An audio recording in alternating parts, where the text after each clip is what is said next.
All right. Recording. All right, well, I think we should then go ahead and move ahead. Have we met? Oh, I'm Joan. Joan. Yeah, I'm came Jim. last week. Yeah, okay, good, yeah. There was somebody named Nick. That's me. Nick's over That there. was you. And Yeah, Jim. Nick chaired it, and then we missed And a then meeting, Sue. so I haven't There done was this. someone named Sue, I remember. Okay, Joan, welcome aboard. Nice Thank to you. get you, and I'm John. I'm the guy that's gonna pull us through this. All right, so why don't we go ahead? It's time. We have a quorum call to order the August 2nd, 2021 Parks, Recreation and Forestry Commission meeting. I'll move to approve. First item, yeah, move to approve. Move to accept the minutes as submitted. I'll second. Oops. All right, any corrections, additions, emendations, slashes? All right, hearing none. All in favor of accepting the minutes as they were presented? Aye. Opposed? All right, thank you. First new business, Market Street Playground. I feel lax that I've been not. We just got this going and then I disappeared and then Matt disappeared. So Matt, I'll let you take this over. Yeah, the last meeting, there was direction provided to Blake to bring back two proposals for Okay, hello, Blake. this. One, the traditional playground equipment with a budget of 50,000 and the more nature-based playground with a budget of 75,000. And I know Blake's got the proposals and can share those and get your feedback. Well, can I just ask, interrupt for a second, are we talking about one or four? In So- terms of location? I know we were talking about the site and talking to conservancy. I can cover that for you. Okay, Thank you, Blake. Yeah. All right, guys. So just as a recap, we started out looking, sorry, I should check. You see my screen? I see you, but not your screen. Really?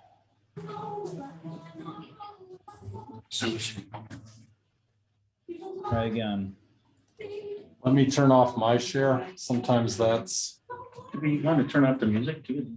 that's. If you could. No, but we can't. That is. Oh, that's the, okay. There we go. You guys see my screen yet? Yes. Yes. All right. To answer your question, we did look at the three sites, the north, the central, and the south, and everyone agreed that the central site was the most compelling of the three. So that's what we're moving forward with. Okay, So just as a placeholder, we dropped in about 3,800 square feet of play area right off the trail. Just as a footprint, we would obviously make the connection to the hardscape trail. This is the stormwater basin next to the parking ramp, just to get your bearings. Okay. So there is a large cluster of mature trees right here on the south edge of this play area. And of course, the creek bed here. So since I saw you last, I worked with two different manufacturers to come up with options that would fit into this general footprint with the given budgets. And at the last meeting, just as a reminder, we decided to give the traditional playground manufacturer a budget of 50,000. That includes the equipment installation, equipment and installation, the site work, the demo, the surfacing would all be beyond that envelope cost. The nature-based playground company, if you guys remember, I told you you're going to need to pay a little bit more to get a similar sized facility. So we increased that budget to 75,000. So it's not exactly apples to apples with budget, but I want to show you what they came back with. And we'll talk about traditional, we're going to talk about traditional play first. So the manufacturer gave us two different scenarios. And I did give both companies some parameters. I said, we need to have swings. We need to have a mixture of climbing apparatuses, slides, and deck structures that are elevated above the ground plane. And so this is the scenario one that Burke came back with, and they're a Wisconsin-based manufacturer located in Fond du Lac.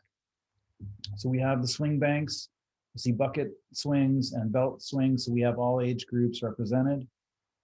We have ladder rings here for swinging and climbing. And we have two different net structures.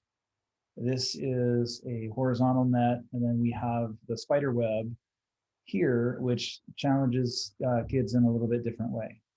And then they threw in some glass reinforced fiber concrete, which the tree stumps, the log climber, and then this big boulder, just to give it a little bit more natural appearance. And everything, of course, is brown and earth toned to fit in.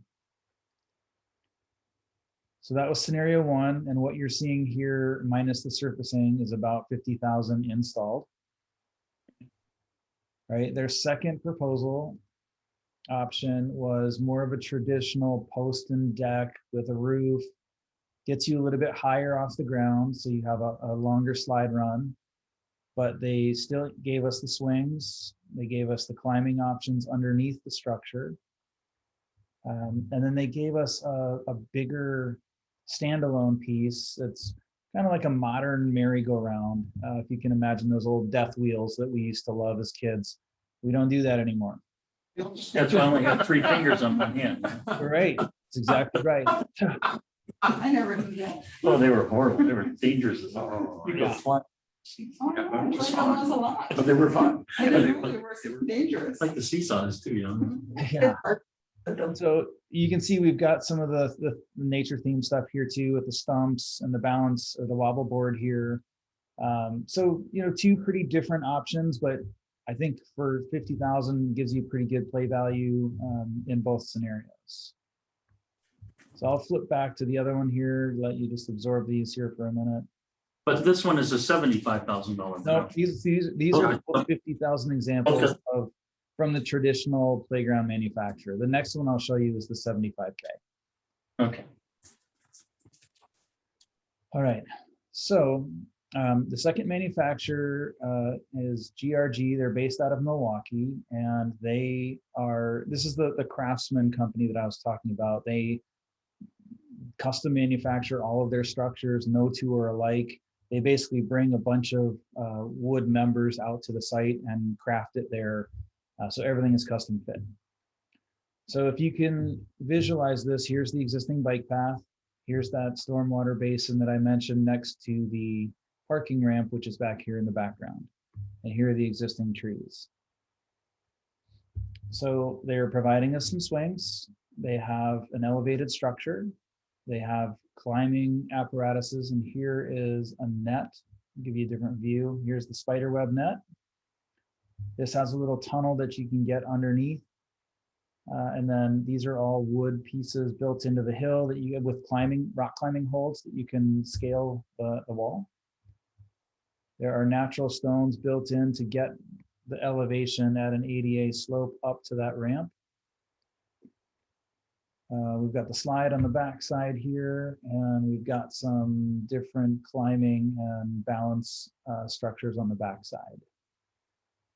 What are the blue walkway? What's that made of? That would be a poured in place rubber. I mean, it could also be a loose fill rubber, but I think their vision was for this to be a poured in place rubber. All right, but keeping it blue to look like a stream, is that? But Blake, my question is about what's on the surrounding area that isn't the blue. Is that also poured in place, or is that engineered wood fiber? Yeah, I think that would be engineered wood fiber. Okay. Is that included in the bid, or is that something we're providing? No, the surfacing was from the last meeting was decided to be held out.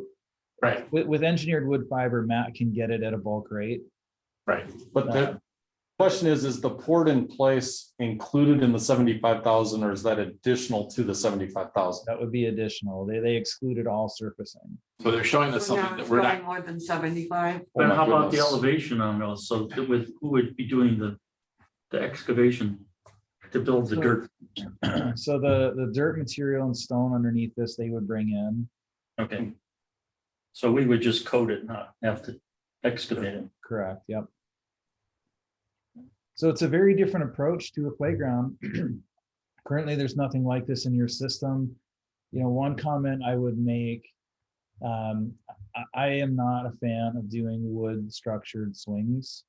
So if you were to choose to go this route, I would highly suggest we do a traditional swing bank instead of wood number. Which would at some point influence the cost a little bit, but probably not. Yeah, it actually might take it down a little bit. Swing banks are pretty inexpensive generally.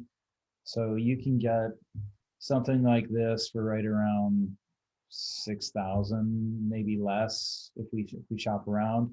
Whereas if they're custom fabricating this, I'm guessing it's going to be more. Oh. From a longevity standpoint, I would suggest we go to metal in your swings.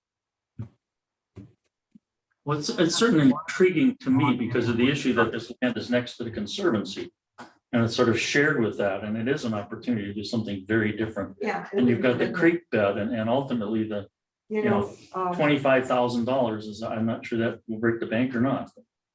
When I was talking to people, you know, like one woman said to me, you know, if I want to go to a traditional playground, they're all over the Yeah. place. But if I want to do something like this, I don't have a choice. Yeah. However, it looks like it's actually more than the 75,000, so I don't know. Well, There's as pictured, nothing that would require us, correct, Blake, to do the port in place route.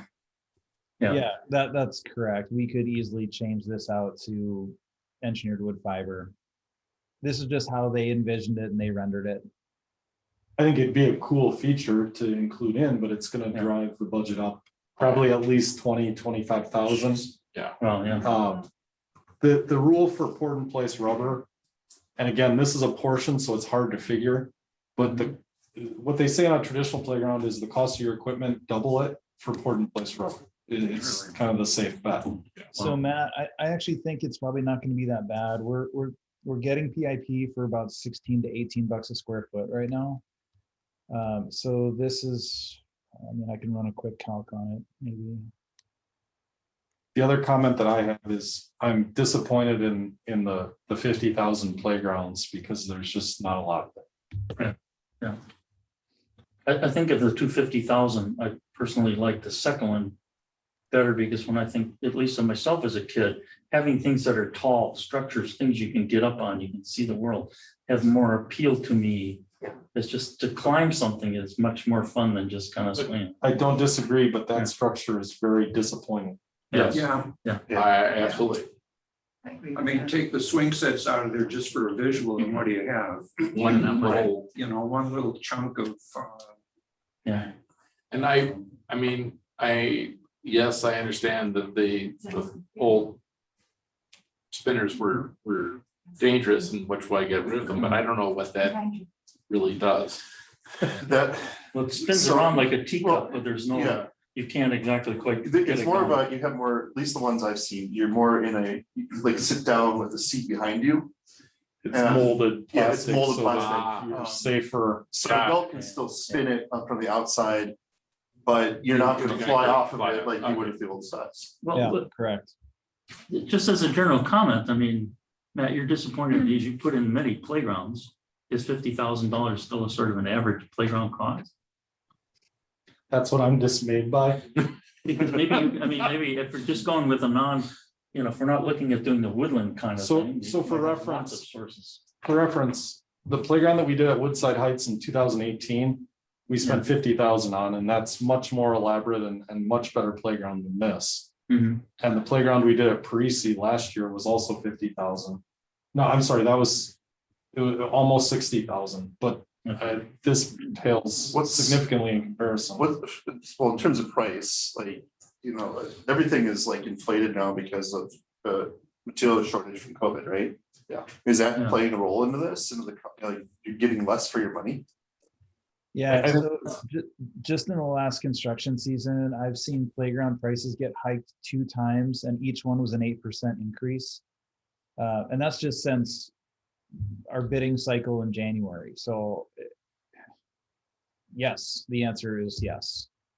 what's our timeline, Matt, on making decisions here? I mean, is there a timeline? Do we have a hard deadline that we want to try and get to? Or Well, no?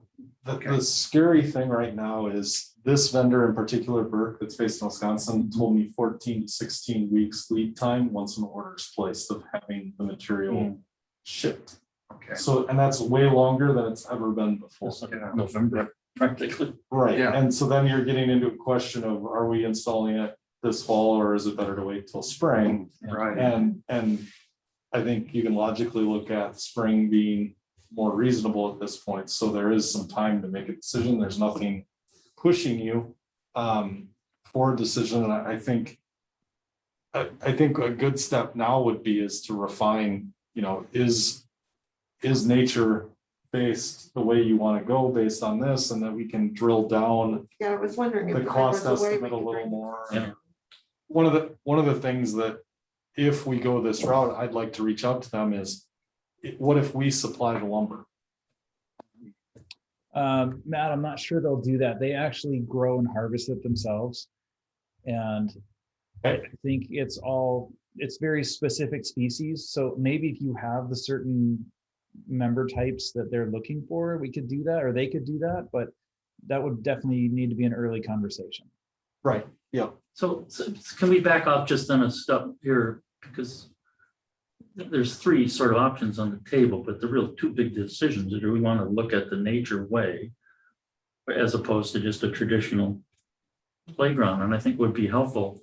We don't have to make a decision tonight on the final thing, but obviously to set Matt and Blake in the direction. I'm personally very intrigued with the nature thing. I know it costs a little more, but I think we can maybe work and find ways to hone it down. It is different.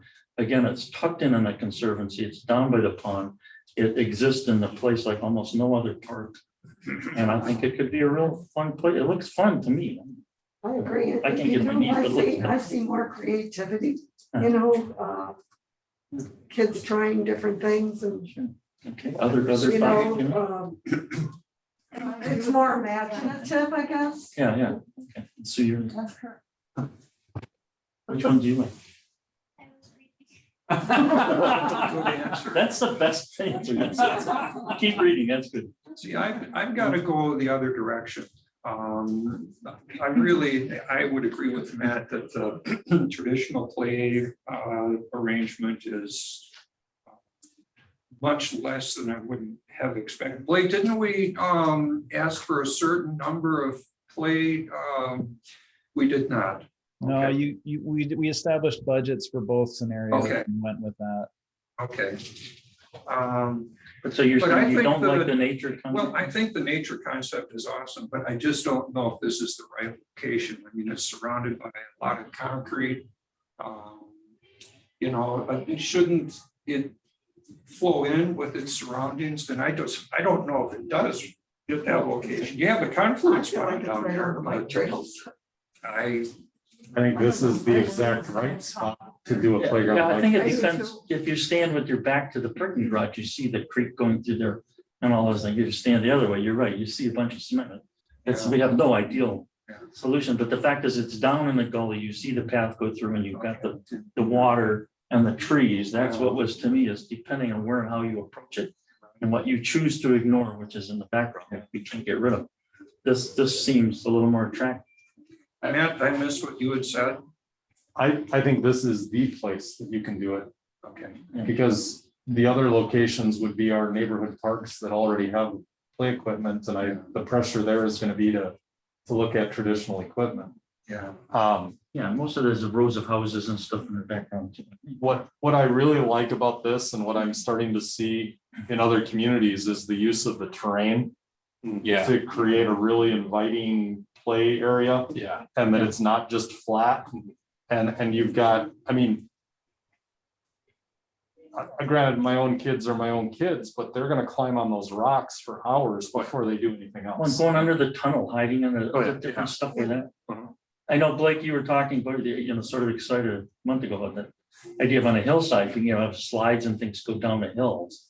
And I think that fits with what Matt's talking about, is that it somehow integrates into the environment rather than being stuck It does. and on that's top. Yeah, I mean, if you guys think back to one of the first meetings, I showed you a lot of images and there was a lot of excitement with Yeah. you guys about those images. And I think these guys pretty well hit it. Yeah. So Nick, your thoughts? too. What- That's nice. My kids, my youngest one will play on anything. Yeah. Okay, that's what she's at right now. My oldest one is probably getting a little bit past the point of playgrounds being exciting. But, you Yeah. know, I think she could find anything exciting too if she wanted to, but and I'm picturing my youngest daughter playing on this playground, and she would love it. It's climbing and all that other, I mean, to be honest, her favorite feature is swings. You know, Yeah. park has swings, she's happy, but You know, I personally am 60 years beyond this stuff, except I can remember as a kid, occasionally, every once in a while, going to a park that was new. Mhm. That's something very Yeah. different, like you'd be out of town, and the excitement of having something different was just overwhelming. It was really cool. my question is longevity of the materials. We have 25-year replacement plans. I mean, obviously this is treated lumber. What's the longevity like on this? Yeah, so actually it's not treated lumber. It's Ah. naturally harvested black locust and Osage orange and other really, really hard woods.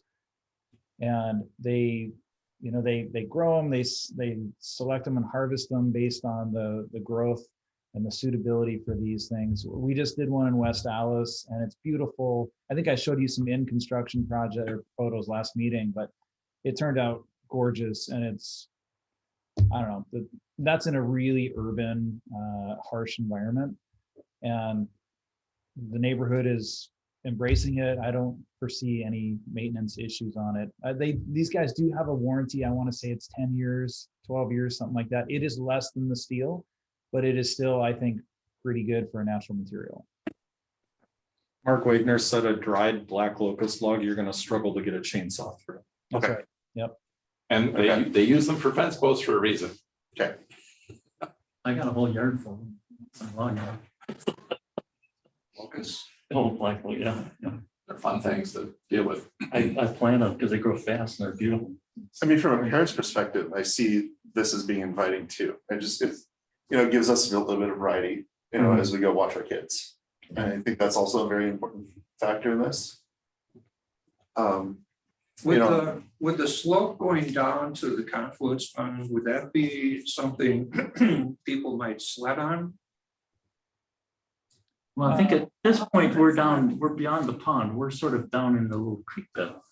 I think the pond is on the north side of the highway. Right. We're on the, Yeah, we're on the higher north slope. side of, or we're on the south side of Market Street. Yeah, it's right here. Kind of down in there. You're actually Like outside a of there. little bridge or Yeah, down something. there, where the confluence pond is way further. up. Yes. Yeah, and that's why I like this, because it is this little, almost like a little meandering stream, and the path Right, goes through there. And it is in a gully, so some of the big structures tend to recede up above. Yeah, I think we all have, variations, but I'm sensing the committee has a strong feeling that if we can go this way, this would be the nice way to go. And I certainly would entertain a motion to something to say, let's look at this and move forward and see what we can't do about adjusting costs, materials, etc. But look at this as the primary preferred concept, yeah. Blake, is there any alternative to the board in place that stays in place? I mean, you could do artificial turf like you have down at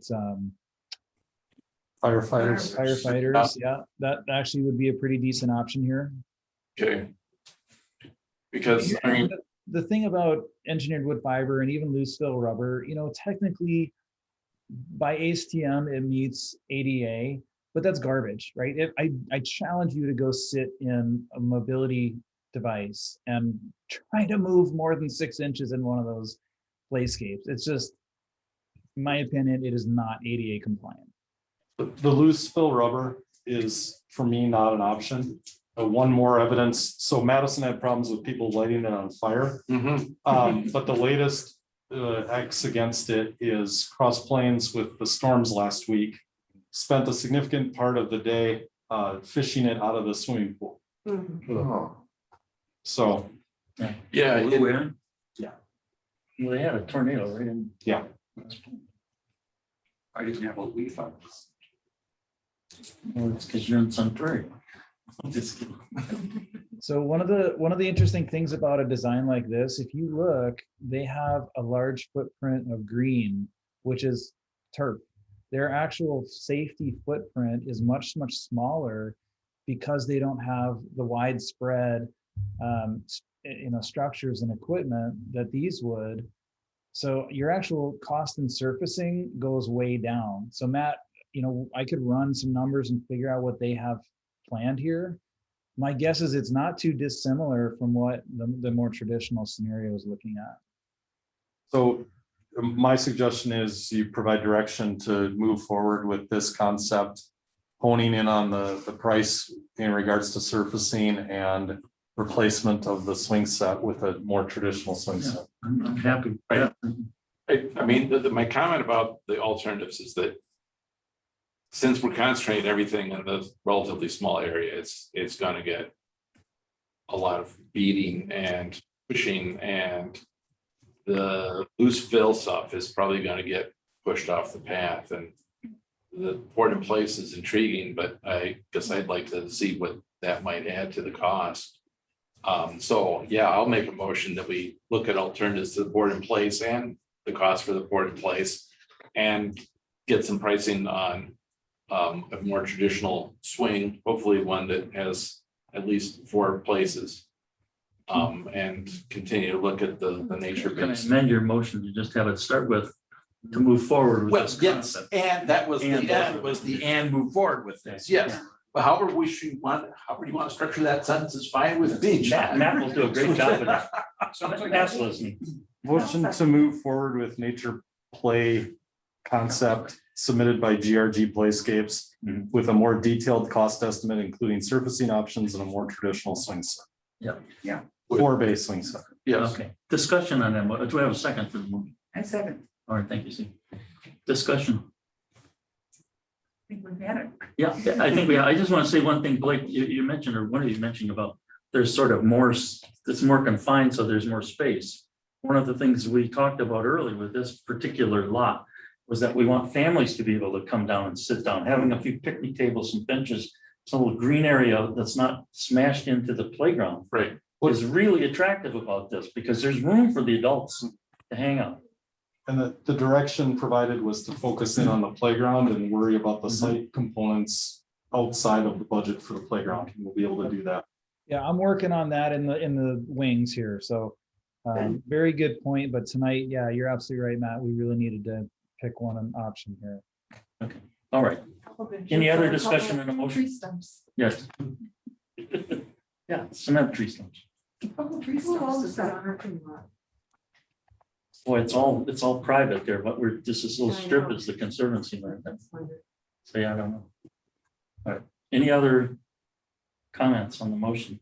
Second. All right, hearing none, all in favor, say aye. Aye, opposed, abstain. All right, thank you. You have some direction. Thank you, Blake, very much. Thank you, guys. Have a good one. Nice stuff.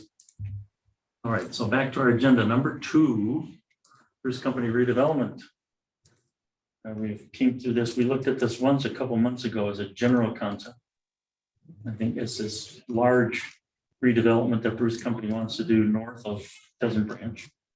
And trying to make sure that here's an opportunity with 800, almost 800, I think, new units coming in over the next decade or two that need some park I was space. wondering how. Willingness with Bruce to look at donating and dedicating this land along the north shore of the That was thing, but there are a few issues like the retention pond, and right now the city does not own one of the buildings that takes up half of that space.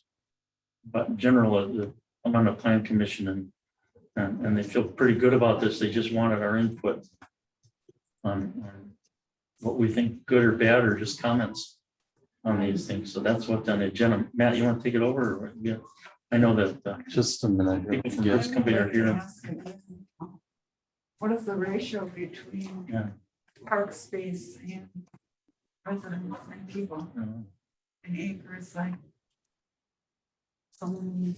Yeah, I don't know that. Right now, it's going through the process of needing to rezone the land, so these are questions that are coming up, well, the plan is not an absolute, I think, fixed rock solid plan with exactly what tree goes where. The general concept is which plats get rezoned into what kind of purpose and function. With putting all new retail along Parmenter Avenue during nice parking, and then building a whole series of raised apartment Where buildings. Bruce Company is now in that area. That's right. So, I mean, if you look at the plan, I don't know if you've looked at it, you think you can see where the So for There's- reference here, yeah. just to help out, roughly in here is the current site of the Bruce Company. You have Donna Drive with Culver's here just to the north on Donna Drive.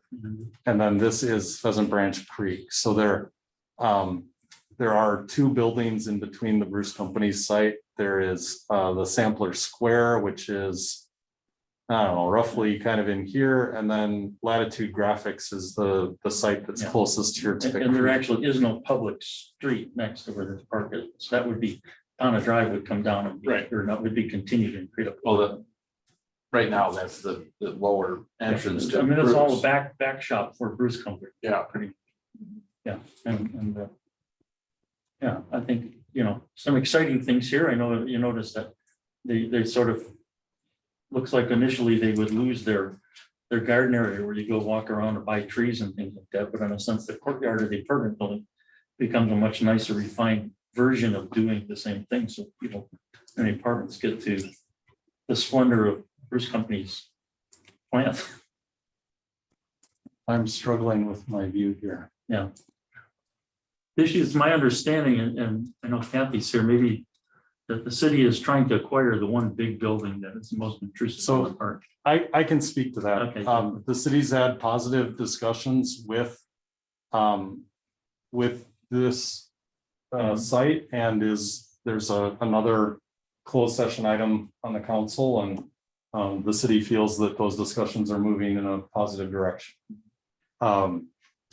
The one concern, and just to explain here, is that the acreage being shown includes the site that the city would be acquiring, and necessarily isn't land that the developer would be providing as parkland. Yeah. So just things to consider. So Well, there's not a requirement for land, but there's certainly a requirement for financial support. What is, Well- maybe you could explain. So that any development pays there's two options. You can dedicate land per the ordinance. Okay, and the ordinance requirements for land dedication would exceed the total acreage of the development. So that is not going to happen per ordinance. It's one of the reasons why the rezoning is being asked for as well. But we would credit the developer for parkland donating in reduction of fees. But then every residential unit pays a park improvement fee as well. the city's purchasing the property, A portion. If you. not the developer. I mean, the city, not the developers, is. Well, making the right now, purchase. I think where you see the retention on the skate rink and stuff, that is land that would be coming from Right. Bruce Company. Over where you see the parking lot and all of that stretch in there, that would be city bought land. Right, but it's the city that's doing the purchasing. It's an auto color shop. Oh. Yeah, it's a Way few, back it's since way got back. different things. It's a in it. big building, yeah. Flynn Audio, and I don't know what else they've got a few different Yeah, businesses. that's right next to Sample. It's Yeah. between the creek and Sample. So I think what you're being asked tonight is, I know some of you have asked about the dog area and it kind of being secluded from the rest of the park, and is it gonna be, viewed as public land and those sort of discussions. There's also several people have raised concern, as the Public Works Commission requested that any stormwater be shown outside of parkland. I'll echo those sentiments from a staff standpoint. And then, I think it's always great to show a photo of the park. Some of these amenities, it may be quite, Public Works has raised the question of, based on the steep current slope of bank, that some of these elements may not be able to be placed where they are. But again, it's a conceptual drawing.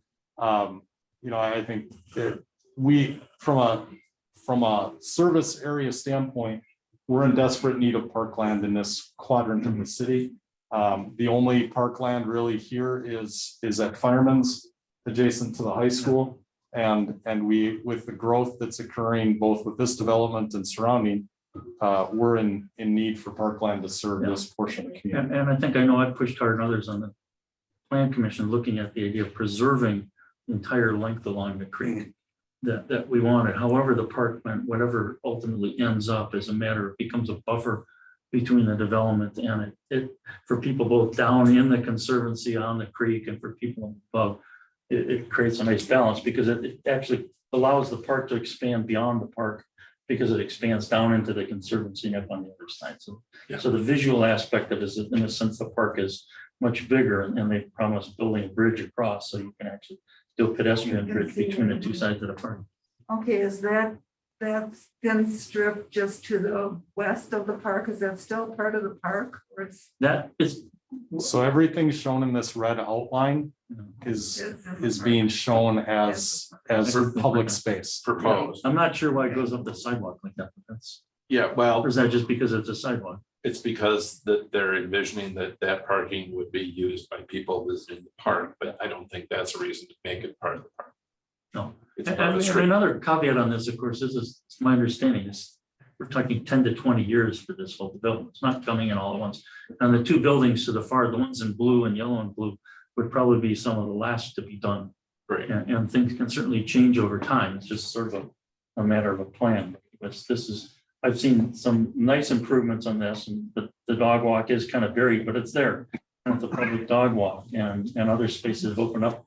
And the willingness, right now it's showing a brew pub with a parking lot that would be on city land and who knows whether there'll be a brew pub or not, but it sort of incorporates both, you know, some kind of retail public plus options into the park. My only thing I really still like you, the retention pond, it becomes to me a dangerous hazard because it's water. And how do you really enjoy it and treat it as part of the park? If in fact, you know, you've got to fence it off or you've got something, I just don't know. I don't know if it's a hazard, but at the same time, it's a retention area for the sake of the development, not for anything else. It needs to stay on private property. And it's not parkland. And I think that we ought to forget the little peninsula going off to the top right and all the parking. I love the idea of a dog park, but I think that's a bad place for a dog park. People aren't going to access it. They're not going to know that it's public space. Right. There's no ready access to it off the street or sidewalk near the street. So Well, there is, where the private drive, there's that strip of green, so you can certainly, again, my but sense of. people aren't going to understand that that's public park space. Right. They're going to think that that's stuff to stay away from, Mhm. unless we have a lot of signage. So it is the idea that this would service these buildings that will eventually be there? I mean. As far as the dog park, as multifamily? far as the park in general. It's, okay. And And the dog park is, I'm just thinking, people there have. well, if it's meant to service the apartments and residents in the area, then let them put it in as private space as an amenity.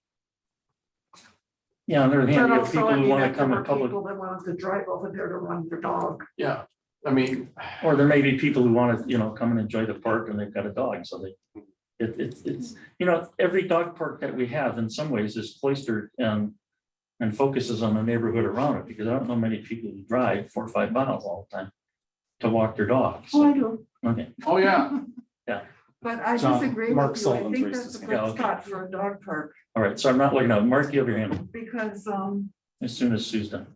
Sorry. that is a good spot for a dog park, because dog parks are best kind of away from people. I grant you And that, so that's a great but I park. also want it someplace that people feel, I mean, maybe with proper signage at that parking facility, we can take care of that, but I'm a little concerned. There is other dog parks, the dog park at Penny Pine. Dog park, that's kind of out of the way of the city. Yeah, And it took a while for people to realize that it was there. And now a lot of, people use it. yeah, a lot of I people drive drive there. through it. Yeah. Uh-huh. All right, so just Mark, So you have your hand up. We'll You hear me all? not to shut you off, we'll move around. Can you hear me? Yeah, Yes, Okay. Don't get bogged down in programming. The reason this was sent back to PRFC is because it is inconsistent with what we had talked about several months ago. which is that, and John, you touched on it, that the preference for PRFC was to be able to turn that entire strip into some type of park. Forget about programming for now, but that was the preference.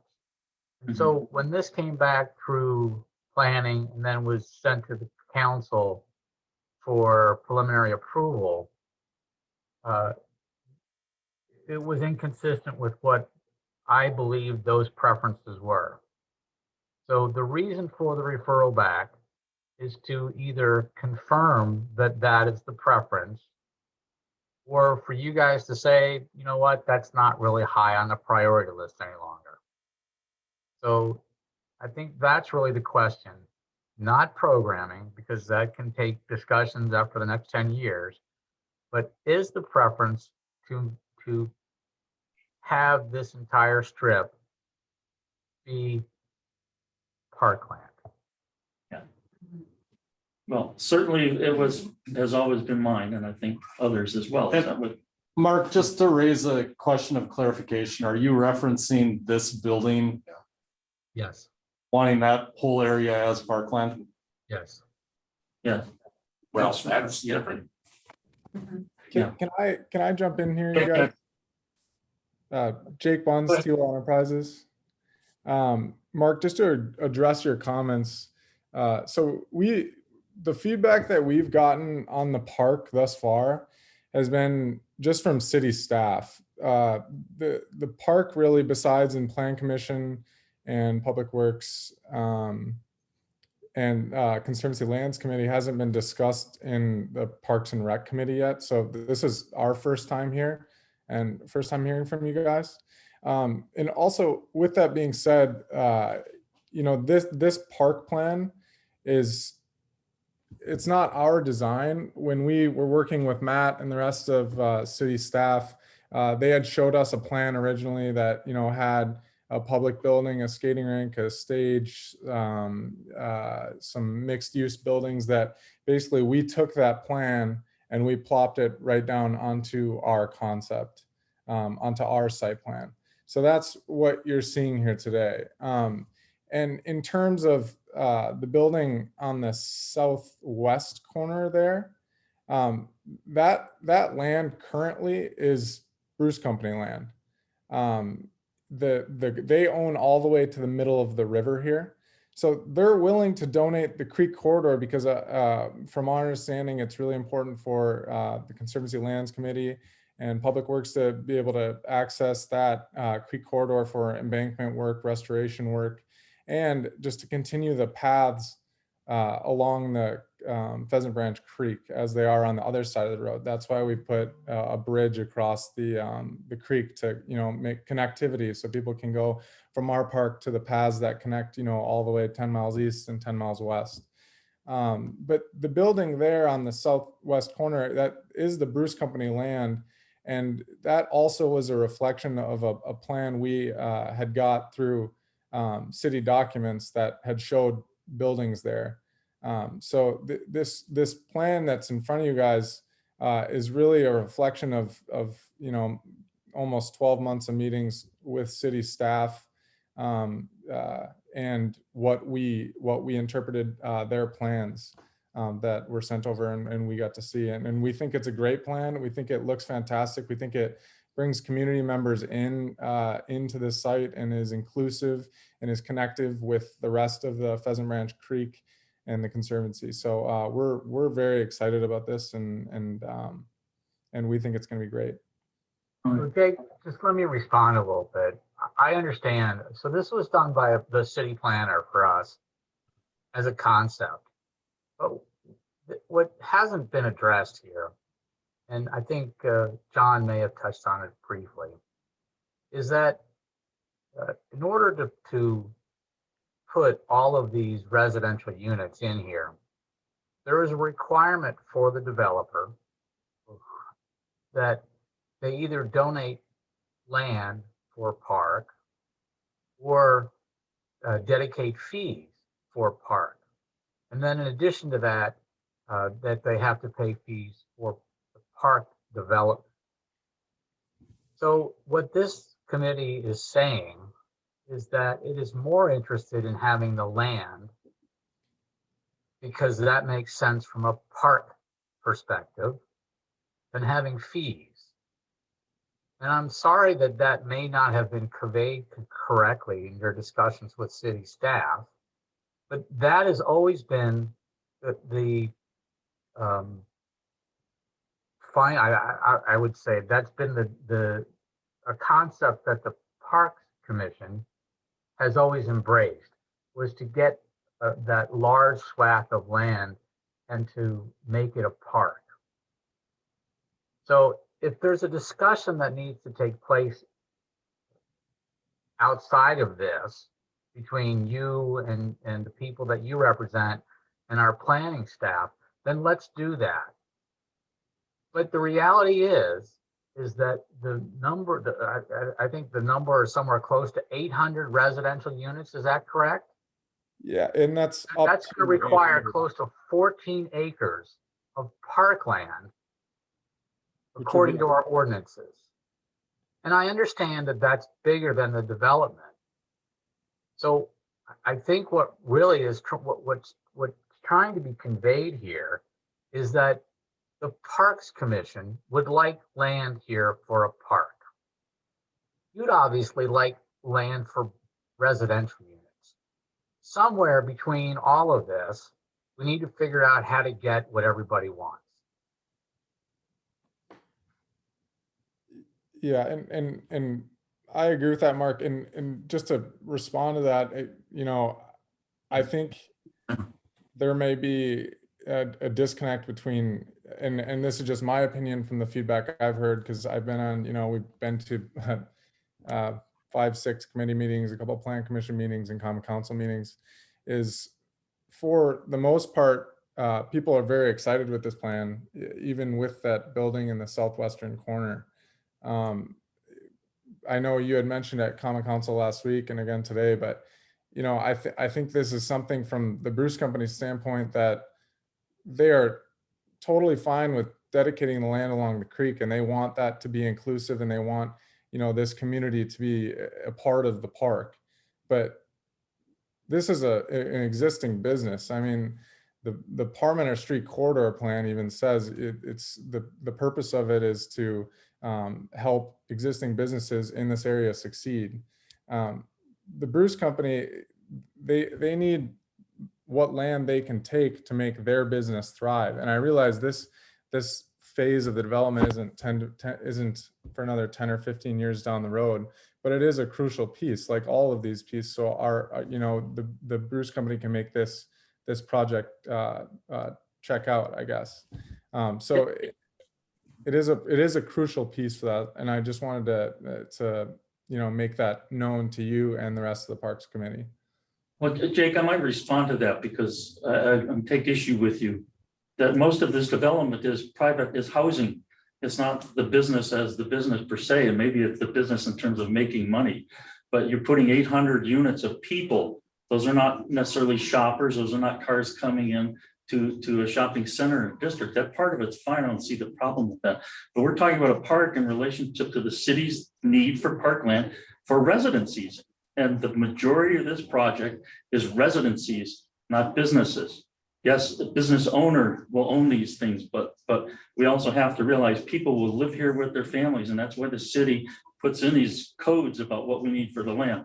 I would also say I've been involved in many conversations, and that building in the southwest corner has been a problem in many discussions. So I've not been privy to the ones where people all think that's a beautiful building on that corner. I've been on the plan commission. They had problems with it. We talked about it here before and had concerns with it. So it's always been the one building that's sort of been a concern. And I agree with Mark that this is part of the big issue is that corner. That's also where we had the worst drainage problems when we had the big flood and sustaining the land there. Now we're just kind of smashing that, you know, 8 or 10 story building in there. So anyways, Mark, you still have your hand up? No, I just want to make sure that, you know, what we're trying to do is convey the Parks Commission's preference for the use on this strip of land. That's the reason it was referred back to Parks, is just to get an affirmation of that intent, or that preference, or whether there was any sentiment to change that preference. And if I can, just for the sake of discussion, I think that the important thing for everybody on the call to realize is if the Parks Commission isn't asking for more land, they're not doing their job. Ultimately, the council has to weigh in on all of the discussions that take place at all the different committee levels and then decide what is fair and in the best interests of the city. And so I hope that everybody can appreciate that the Parks Commission's job is to advocate for parks, and it's reasonable that they're going to want more land, and somewhere in between the council has to sort out the competing interests, and often there are conflicting recommendations that come from different committees, and this isn't going to be the first time or first issue that that's occurred. All right, Terry, I know you have your hand up, but I want to get to the commissioners first, so. Sue. Matt, I know we've talked, you've answered this question for me before, but what is the ratio of residents to park area? I forget what the exact ordinance says. I know when I asked planning staff in terms of this, that the density of this development would require somewhere around 14 acres of parkland based on city ordinance. But again, not understanding all the intricacies, there's different zoning. And so what's been before the plan commission, what's going to council tomorrow night is a request to rezone. And when you rezone property into what they're proposing to rezone, it changes those requirements and makes it much more flexible and workable for a infill development of this scale. And this is 3 acres, am I right? Is this? There's been different numbers. It's north of 3 acres. I'm trying to find. It's I think we're working on a revised plan right now, but I think it's like 4.6 or 4.7. What's shown on this plan, on the one in front of you here, is 5.1. Yeah, so the 4.6 is that plan without the parking stalls included and that northern strip included. I have another question. Yeah, go ahead. Okay, my second question is, what is the timeline on developing this park? Will it be in by the time the apartments are in and the residences are moving in and living there, or will they have to wait 10 years for it? Yeah, so I think that question is kind of twofold. One being the priority for development of this site is the Bruce Company office and retail center. So that's right up against Parmenter Street. From there, we are going to work our way south, so that mixed use building on the corner of Parmenter and the Creek, and then west. So that's our development plan. With that being said, the city is in negotiations, like Matt had mentioned before, to purchase the Latitude Graphics site, which is the southeasternmost lot on this plan here. And then after a development agreement has been come to and the land swap and land dedication has been made, then the city it would be their land. So it would be up to you guys as the Parks Committee and the Common Council, obviously, to find a time to construct the park. Just to add to that, the challenge becomes in a phased development like this, the council is going to require us to use park fees collected to develop the park. But so until the residential development, park fees are paid at the time a building permit is taken out. So it'll be incremental, and we'll have to have a phased plan to develop the park. It's not going to be developed overnight in one construction season. All right. Terry, you had your hand up. Yes, thank you, Terrence here. So we've been brought on, retained by Bruce Company to help them with their entitlements. I'd like to emphasize a couple of points in relative to the discussion that's been going on. One is that the site is zone B3, so Bruce Company could literally go pull permits. It's also platted, so the Bruce Company could pull permits. They could sell lots here for a funeral home, a car dealership, a truck dealership, and a variety of other commercial businesses. The alternative to moving ahead with a new store and office for the Bruce Company is they own land in Verona.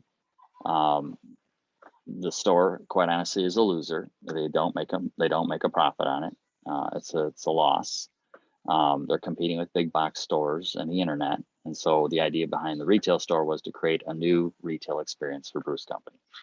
But they don't need to do that. And the office could go anywhere, could go to land that they already own in Verona. The field operations under this proposal would go to Verona no matter what.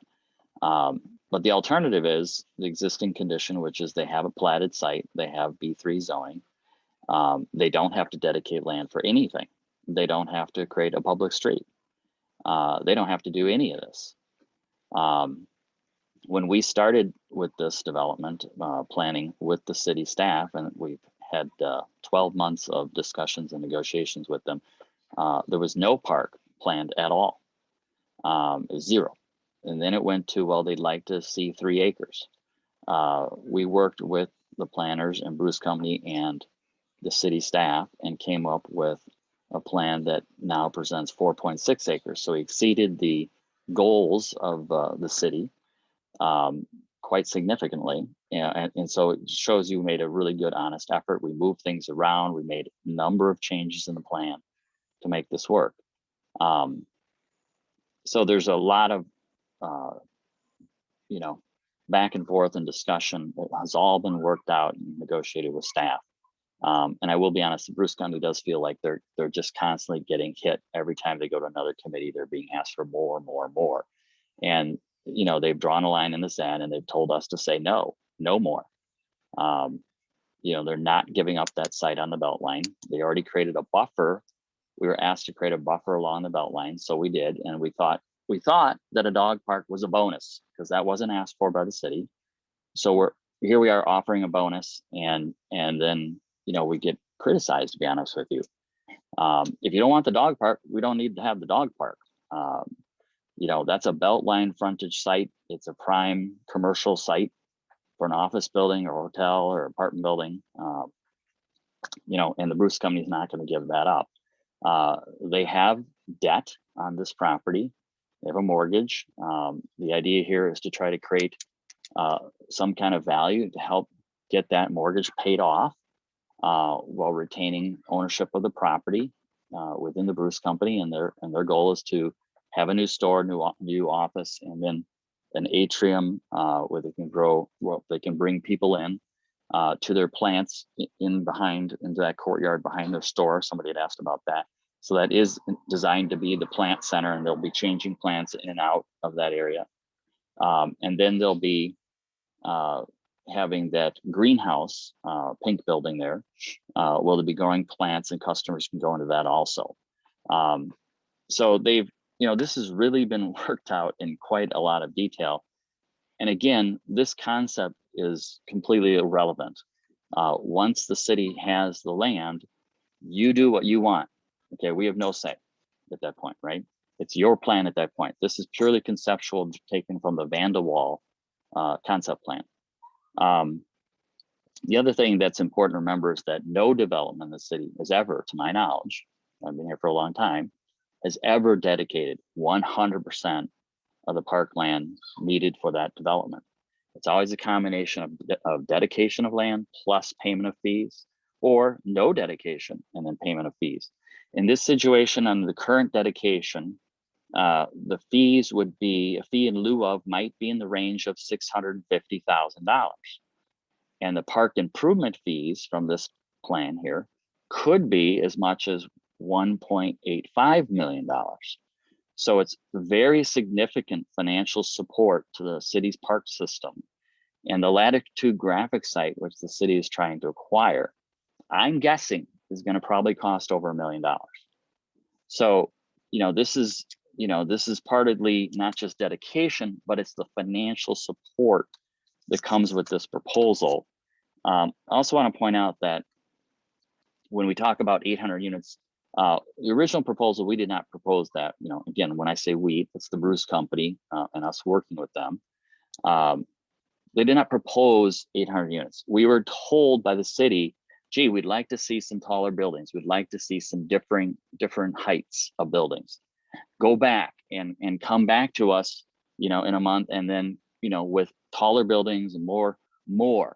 So we did that. So we were asked to do that. And now we're being told, well, 800 units means you should have this much land dedication. So again, we got it baited into that, right? We don't need to have, an 8-story multifamily building. We don't need to have 6-story multifamily buildings. They could perfectly happy doing 4-story. But again, the city asked us, to go back and take another look at that. And that's what drove up the numbers in terms of potential, not for sure, not guaranteed, but the potential for the maximum would be that number. That doesn't mean it's going to be that number. And then lastly, in terms of the stormwater, again, that was on the Vanderwall plan. Our development will take care of our stormwater. Again, Bruce Company's development will take care of the Bruce Company's stormwater on the site. Although the site is all impervious, so there's very little requirement for stormwater. But Bruce Company is prepared to do some underground stormwater and some other things, biocides, et cetera, to address that. But it won't be on the park site. Again, that was just Vanderwall's proposal. The latitude graphics site, if you look, somebody would use the cursor, and you see that sharp triangle down into the Conservancy Creek. That you see that sharp red line. Yeah. I believe, and Jake, correct me if I'm wrong, that's where the latitude graphics site stops at that point, because that point is where, yes, that. So that land is owned by the Bruce Company. And it's basically, the latitude graphics site is basically a rectangle out to Parmenter that runs maybe just on the north side of the amphitheater there. And then there's another rectangle, which is where the skate rink and the public building would be. That rectangle is called Sampler Square. That's not owned by the Bruce Company, but it's under the contract to purchase by the Bruce Company. So it's been signed, sealed, delivered, will be purchased by the Bruce Company before the end of this year. And then there'd be land dedication from that site as well as the Bruce Company site to get the dedications that we're talking about here. And then the city would acquire the latitude graphics site to add to the park land to get your total picture here. So that's what we're talking about. The branch up to the TCS site there, that red arm, that was simply to reflect the fact that the plan we talked about with the city was to propose a 10-foot wide bicycle path that would run north-south along that street. And that arm simply goes to the limit of the Bruce Company property. So it's reflecting a bike path. Not all parks have to be square or rectangle. They can be linear and bike paths or pedestrian paths. And it was just to reflect that would be a bike path that would link to a bridge over the creek to the other bike path. Again, that's under the Vanderwall plan. So that's just representing something in terms of bicycle connection. Okay. So I just thank you for your time, and I just want to share with you those clarifying points. Well, thank you. I'd like to respond to a couple things because it's a wonderful story you're telling, except there's a lot of things in there that, first of all, developers don't own and run the city, and the city staff doesn't own and run the city. The reason we have committees such as this, which are citizen-based committees, is because it's the citizens' city, and we are in fact hearing this, and we come up with different things than what city staff may tell you, because that's the purpose and function of what we're doing. So I take a little offense in the fact that just because you work with the city, now you take offense that the citizens have some word in this process. It is not, we're here to do this.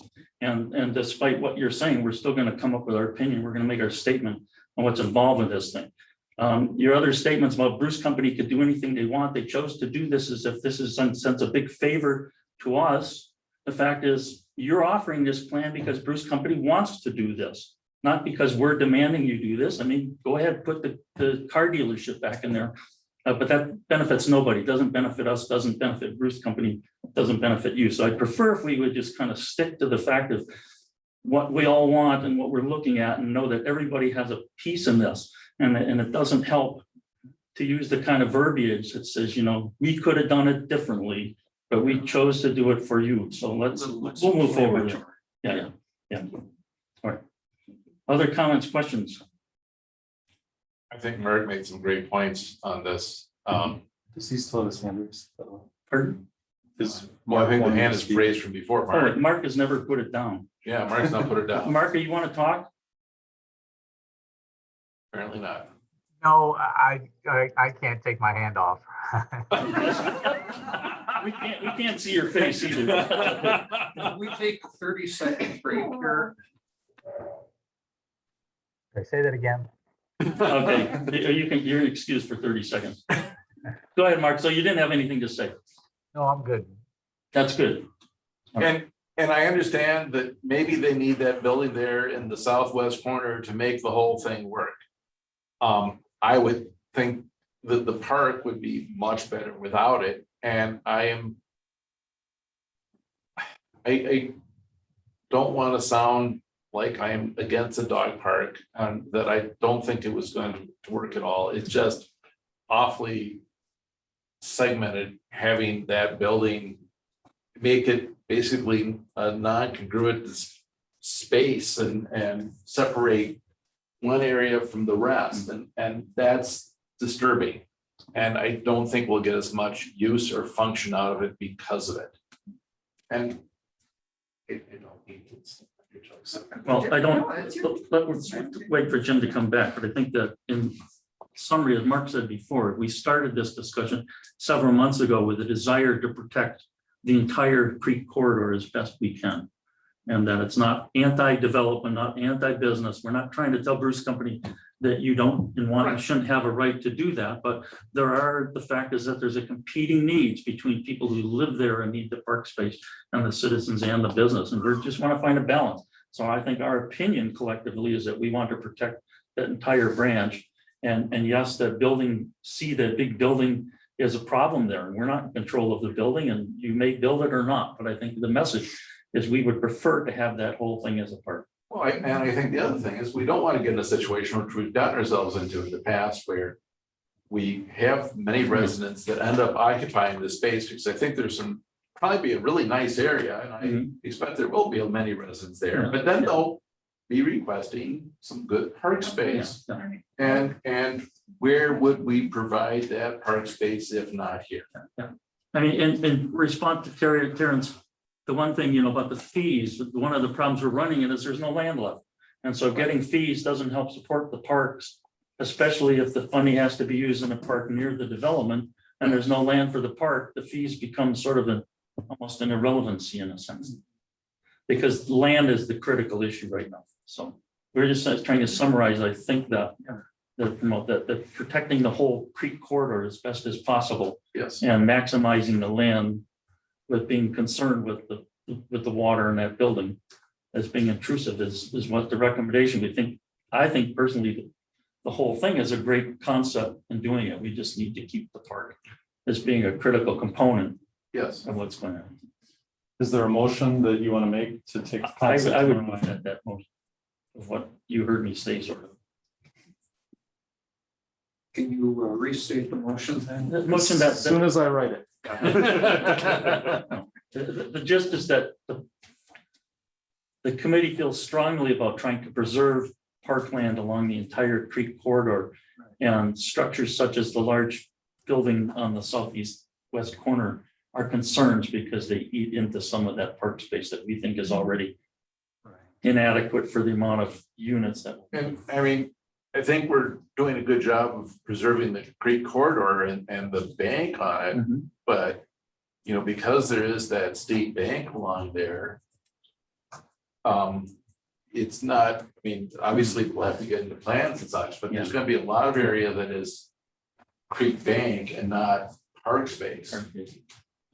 So despite whatever number of acres it ends up being, a lot of that will not be usable as regular park space. It'll be good space, just not park space. Water resource will be. Second. But no, because you have to read them. Okay, motion by Schaefer to support the concept and that the committee supports preservation of the creek corridor and providing as much park space in this area as possible. That's fine. I mean, that's not dictating which building goes here or where, but the fact is that we need that space. Yeah, I'll second that. All right. Other discussion, comments? All right, hearing none, all in favor? Aye. Opposed? Abstain? All right, so thank you. We have recommendation. Thank you for everybody's comments and time. Let's move on to the next agenda item.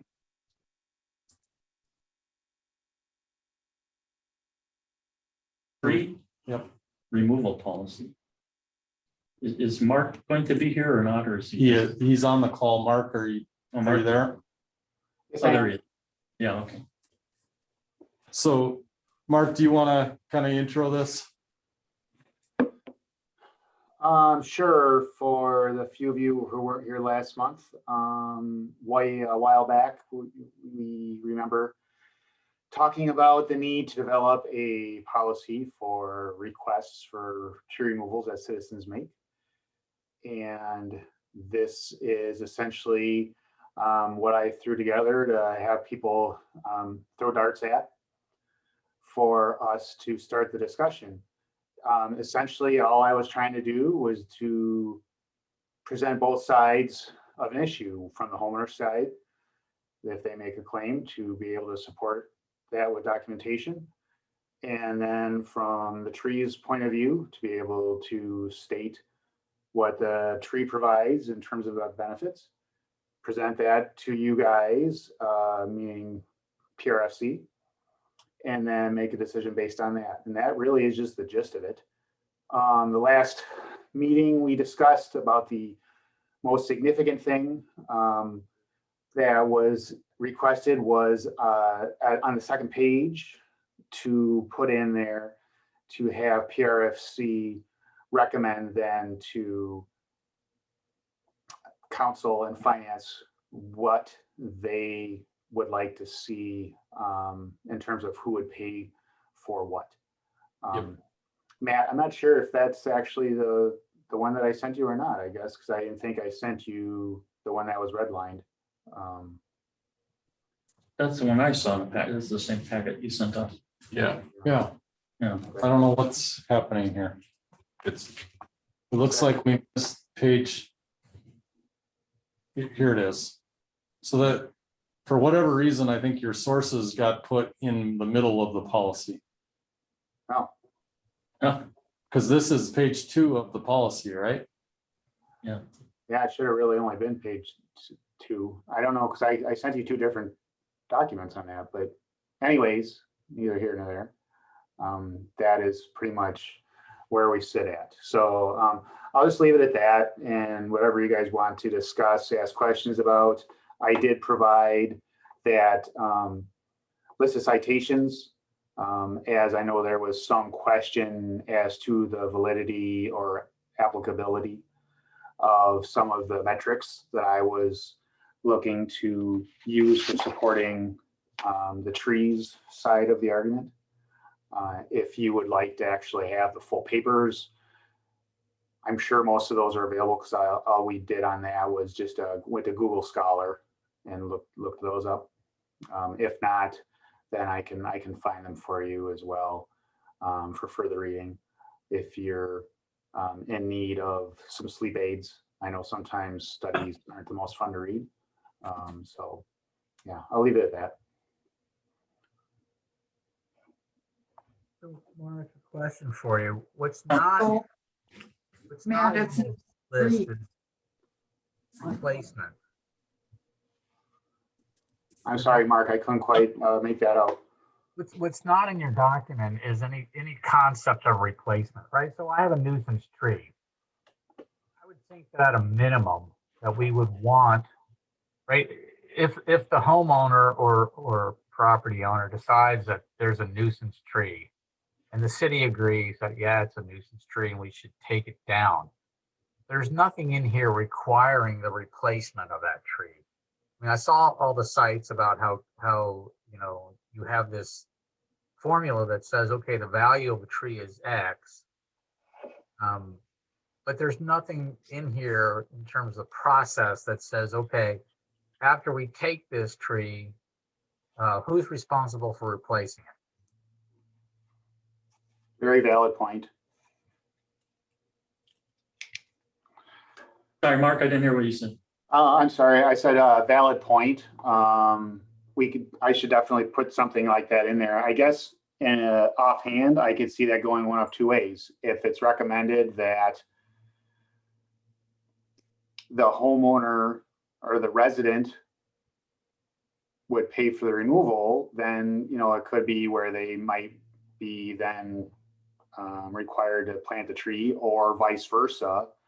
If they pay for the removal, then we would plant the tree.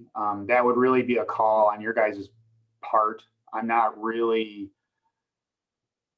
married to one way or the other, just in a couple of minutes that I'm thinking about it now.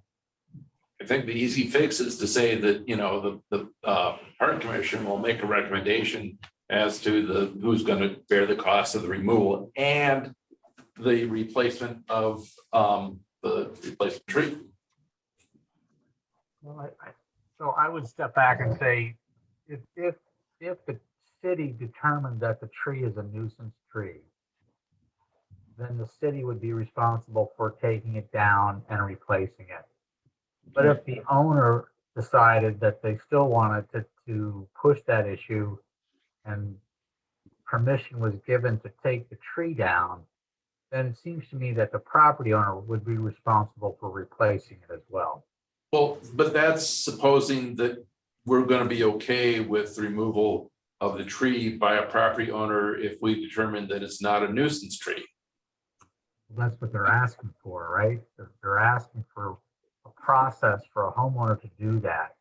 And I think the second side of that has to be, if the city gives you permission to take down a tree, you're going to be responsible for replacing it as well. And it will be a tree of the city's choosing. Right? I think that in the case of the city deeming the tree a nuisance, we wouldn't even be at this point in terms of kicking in the policy, because it would just be done and over with. It'd be a nuisance. We'd be cutting it down, taking it out, because we'd be agreeing to that.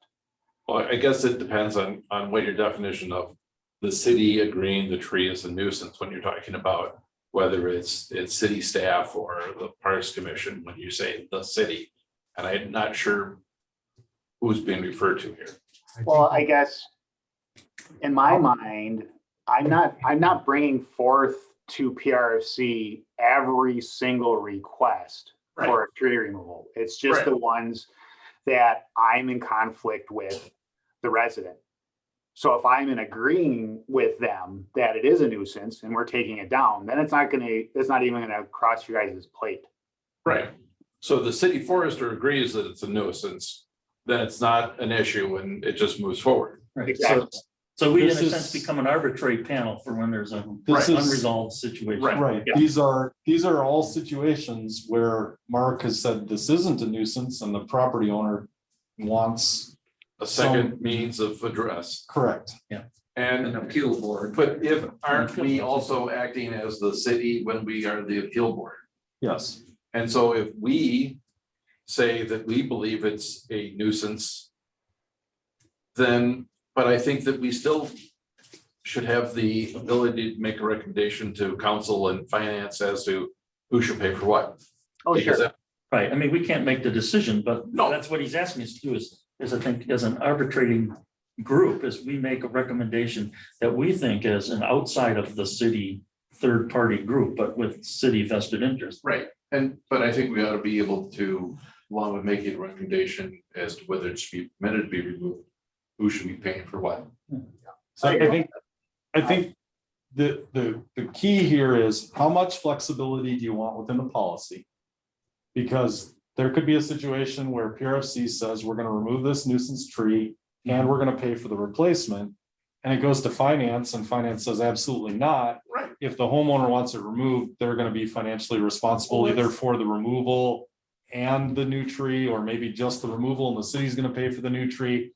But I mean, I think leaving it open gives not only PRC, but finance and council, the flexibility of Yeah. being able to weigh the situation. They get that kick at the can later. Right. And I think that Mark's point is that we didn't include the expense of the replacement of the tree in here, and I think that's a good point. We ought to include it in here as something that we Mhm. consider.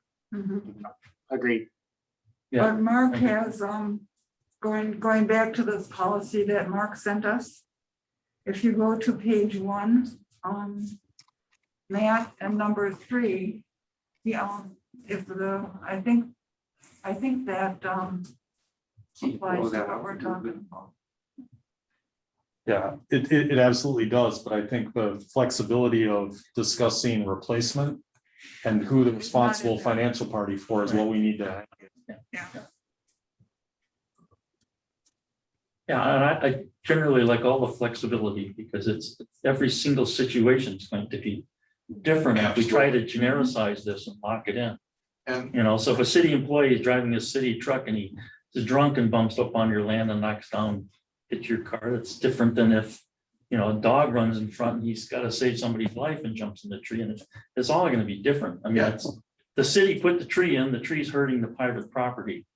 there's Or a so the conflict claim, there, there's- and but you have to look at every single one. they're all gonna be different. Do you sometimes run into a situation where a person just really doesn't want a tree there?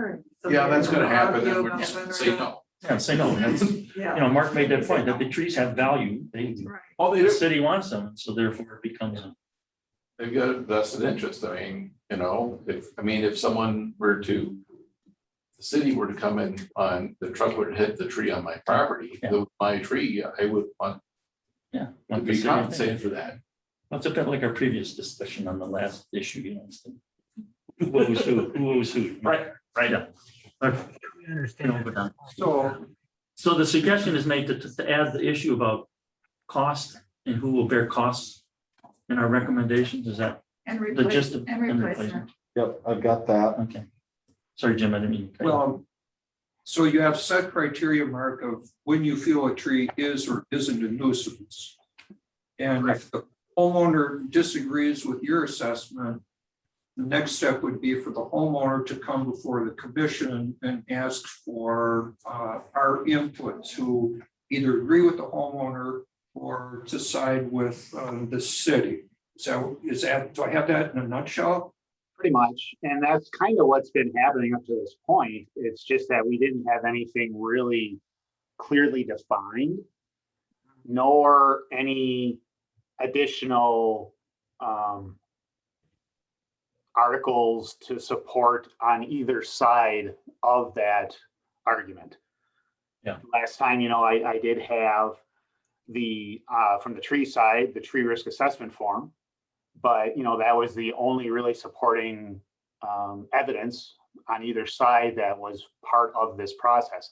This just kind of really spells out more so what I personally would like to see presented on both sides to give a clear case for you all to be able to decide. That would be helpful, because I remember in the case that brought this up, you would assess that the tree was healthy. Mhm. And so therefore that was, I think in your mind, that was sort of the end of the discussion, and the homeowner obviously disagreed with you.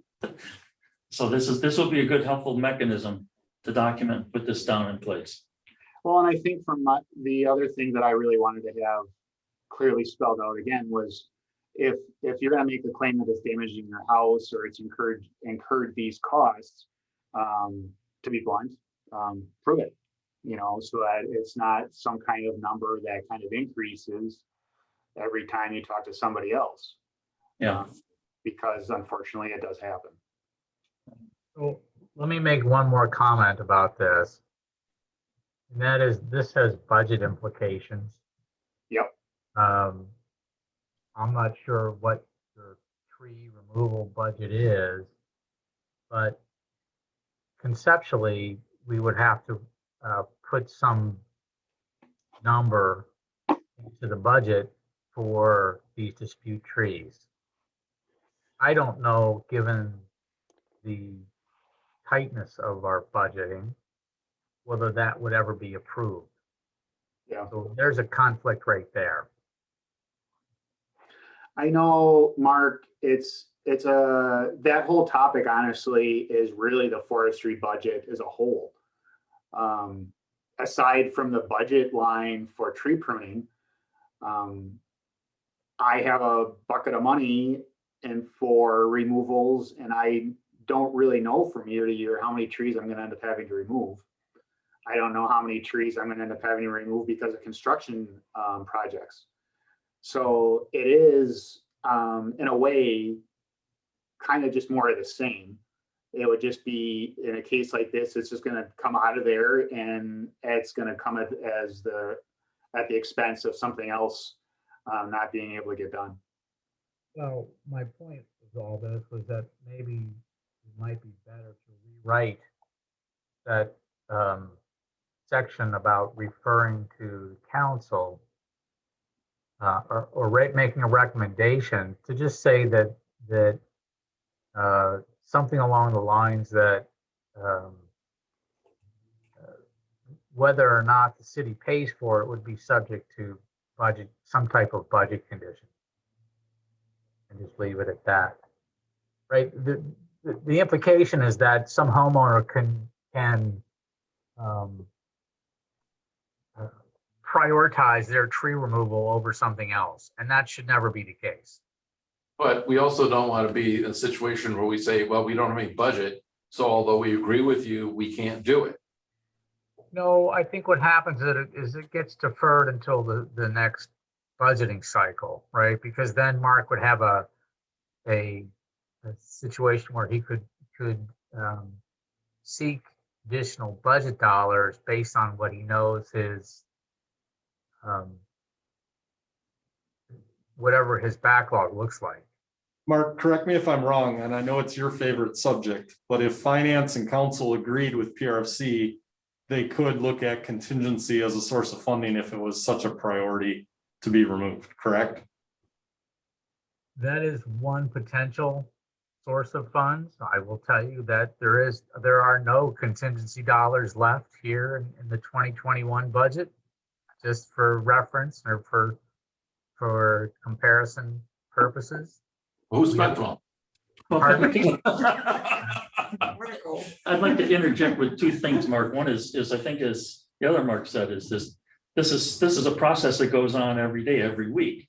These decisions are being made all the time. Sometimes the city pays, sometimes not. So I don't think we're dealing with a huge significant influx or new birth of a bunch of trees going in. We're talking about helping make a few of those decisions that are tough ones and doing it. And also on the second, since we don't have any control of budget whatsoever, No. I don't think we should get mired down in that part of the decision. Why it goes to We finance. should make on the value of the tree versus the homeowner, make suggestions. And there are other committees and council like you that will deal with those parts. Yeah. Sorry. Kathy. My only point was that the policy should make it clear that these actions that have budgetary impact Mhm. acknowledge that there's a budgetary impact, right? Yeah. And it may or may not happen for those reasons. Okay, Kathy Olson. Yeah, I just wanted to bring up that my constituent on Elmwood, she is planning on bringing this back to, I think it's the August 13th meeting of the council. And I also wanted to point out, why it's nice to have the policy. We also have a chapter 20 of the city ordinances that deal with this. And in the first, it's called City Forester and Forestry Management. And it said, it is hereby declared to be the policy of the city of Middleton to regulate, finance, and control the planting, removal, maintenance, and protection of trees and shrubs in all public areas of the city. So it does deal with the financing of this. So I just wanted to make sure that you understand that the ordinance does take precedence over policy. But Kathy, you're saying that no, it does not. That does not what that means. That means that if the city is to finance those removals and plantings, they have to be known items and they have to be accounted for. So for the current budget budget years, I would argue that is not specific to the budget.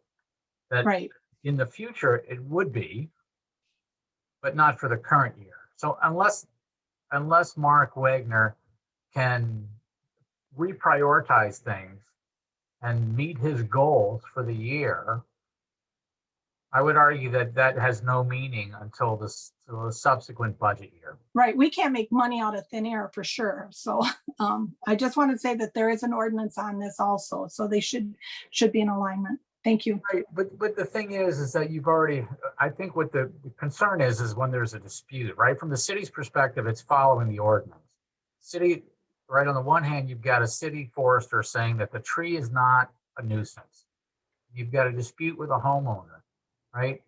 So from the city's perspective, it has followed the ordinance.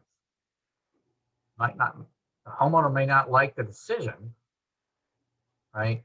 But the ordinance has been followed. I think what you're really trying to ask for is that, and I think this is what part of my discussion here, is that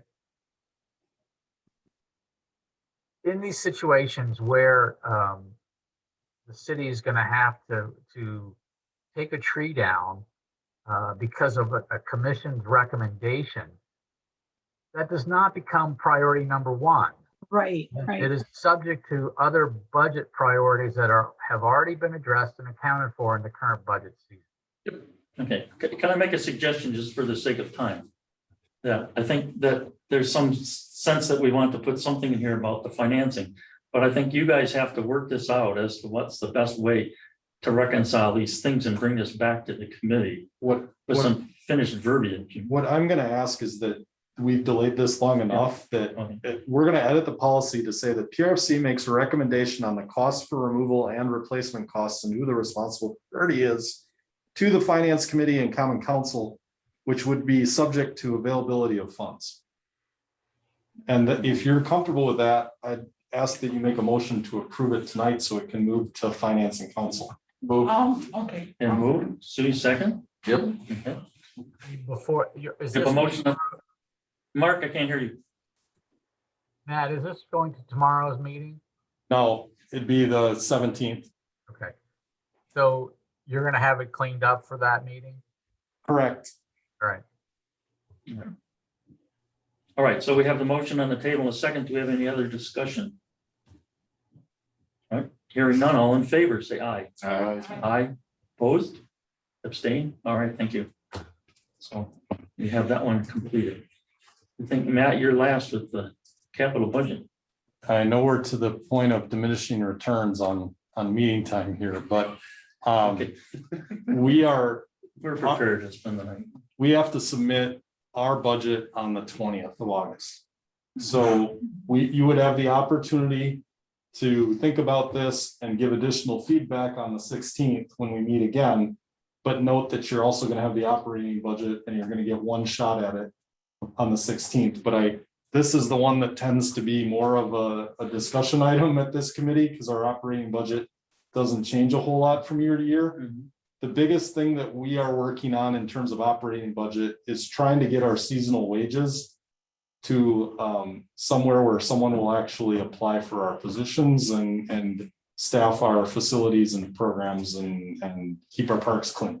So in terms of the capital budget, we've continued the 50,000 for the aquatic center annually. We've continued the 35,000 towards ADA. The 22 playground replacement plan, I'm blanking on which park it is again. But trust that it's one of the mini parks. So our $40,000 figure in subsequent years, you see this change based on the size of the park. So 40,000 is mini park, 60,000 is neighborhood park, and 100,000 is community park. It's not Crazy Park Playground, is it? Nope, it's not. We replaced Shelters that. it, right? Yep. So the next one, I've put back here the Parisi Park Shelter. And I've gotten some direction or thought discussion with the attorneys over making the case for Parisi as a regional facility that serves the creek corridor, and that there could be some funding from park development, but not likely full funding from park development. So I've shown the 50,000 for design next year and the 550 for construction the following year. And in the following year, I've shown 300 in capital and 250 in park fund with the 50 from design and park funds. So basically a 50-50 split of the cost. Lakeview tennis courts, I put in next year, I put a figure of 300,000. That 300,000 is split 150 capital and 150 in park fund. Now, that's a lot of money. This idea that we're gonna centralize our money on the tennis courts. Is that- The idea would be is that we would look to try and get to a six court.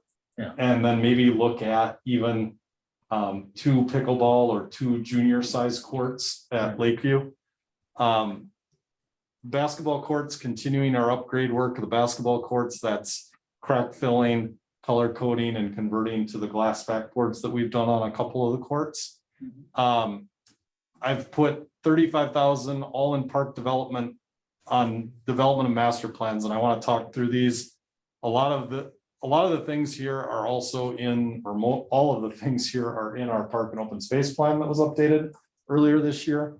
And it called for master plan at Lakeview East. For those that don't know Lakeview East, that is the other side of Allen Boulevard, commonly referred to as Sponge Park. The boat launch, which is on the end of Lake Street, and my primary concern with the boat launch is coming up with a plan that makes the launch accessible. And we have multiple property owners in the area that are interested in seeing improvement to the boat launch and potentially working with us on property issues. But I think the first thing we need is the pretty picture to show them what it could be. Where's this boat launch? This The end of Lake Street, near Harbor Athletic Club. Yeah. It's our only public boat launch. So Yeah, therefore, making it ADA accessible is a high priority in my world. And we don't currently have enough land to be able to do that. Well, we should maybe, because I'm on plan commissioners, they're trying to put a big 7-story apartment building there, which all the parking would dump onto the street where the boat ramp is. And there's a lot of feedback of people saying, why doesn't the city buy up Captain Bud's and, do something? Because this is a big crisis, and our plan commission is very. It costs a lot of money to do that now. But I know, it's not the right building. But I think it's important to just touch on but that, that'll- because I've had a lot of citizens contact me. And my standard response is, the city doesn't have the ability to acquire the site. Yeah. It is privately owned, and the city, unless the council is interested, and I know they're not, in the eminent domain process, it's not an option. So unless someone approaches us about our interest in acquiring the property, or if somebody wants to buy it and donate it to the city, great. But until those things happen, we really can't talk But about it's nice that to know site. this is a priority. I don't think I've heard that before, because I am in plan commission. I know they're concerned about exactly this, enforcing traffic studies, that I can be even more forceful in my response. And what got cut off here is Bishop's Bay, the 50-acre park of the homeowners association has met with city staff and has asked that the city push up planning for the 50-acre park in Bishop's Bay. And I shared with them that it would be more likely to be approved and supported by both the Parks Commission and the Common Council is if the HOA was a funding partner in that development, because right now we don't know when that full 50 acres is coming to the city. Subsequently, the developer, homeowners association, whatever, has put a survey out to the residents there saying the city's asked them to solely fund the park design concept. And I've had a lot of calls from residents asking why we want to design the park. And I've explained to them that, well, we were approached by the developer and a friends group of the parks up there, and kind of just shared the information with them. So This is a land up on that hill and yeah, the Like 50 Drumlin acre winding. developer refers to it as the adventure land or nature adventure park or something along those lines. Highway Q dog park lights. We've had a lot of people contact us about lighting the dog park. I've talked to the friends group of the dog park, and they were going to discuss this and get back to us with their interest in it. But the idea of making that a more usable facility for longer periods of time, better safety. The other thing is, this would be funded from the fees that we collect at the dog park, which we have the capacity to do a project like this. The shelter has not transpired because we can't find a large enough plat of land outside of the cap for the landfill to put a cement slab for the shelter. So I think that this is something that would benefit the dog park, and we've had folks contact us wanting this request. Yeah. So I've included that. And then I probably should have had a slideshow for you, but the last weekend in July was able to visit the new All Abilities Playground in La Crosse. It's absolutely amazing. I've never seen a playground like it. I told the La Crosse staff that it's the coolest park development I've seen in my 30 years of being, actively engaged in parks. And I will try and make sure that I send out the link. I've shared it with some of you, but I've got a slideshow put together that you can see this. I can't give it enough credit through Is there a words. specific name of the park? It's a Train Park, but it's the All Ability Train, TRANE, which is a big company in La Crosse. Big company. It's a big company, yeah. But it's the All Abilities Playground, and so it's based on an inclusive concept of that everyone has a right to play, and so that the slides are built into the hillside with a walking path to the slides, so that a kid could transfer from their wheelchair to the slide down, and then you take their wheelchair down and they can get back in the wheelchair. So the slides are at a level, you don't have to climb up steps to get to the slide. It's so cool. And so for those that don't know, I have a 15-year-old, a 12-year-old, a 6-year-old, and a 2-year-old.